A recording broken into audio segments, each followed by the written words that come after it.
When I was deciding where to go for my PhD, Augusta Thomas called me and explained all of the amazing projects that she was going to start at the University of Chicago. And I knew that I wanted to be a part of a program that was growing and creating new and exciting opportunities for graduate student composers.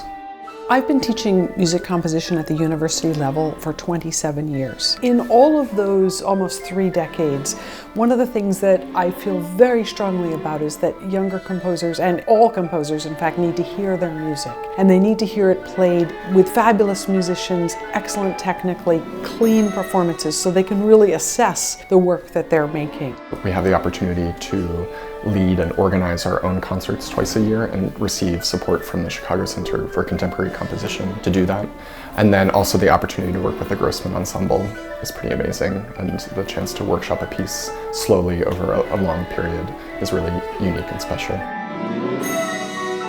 The graduate students that come here with 6 years of funding, an enormous amount of time to think and do their own research, are exposed to absolutely world-class musicians multiple times a year, and with time to think and sculpt and write and revise. We also have a postdoctoral fellowship at the University of Chicago.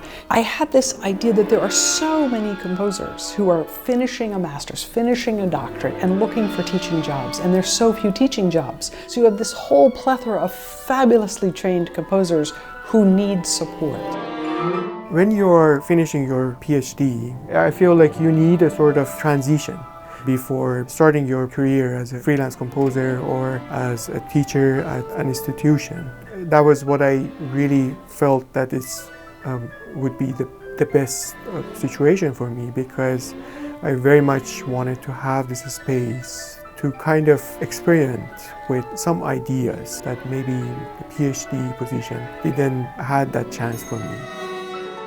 As a result of the extraordinary support that our PhD students receive at the University of Chicago, they're winning all these prizes and awards and commissions and jobs. I mean, it's just terrific to see when you really invest in a group of doctoral students, how they bloom, and it really makes an impact.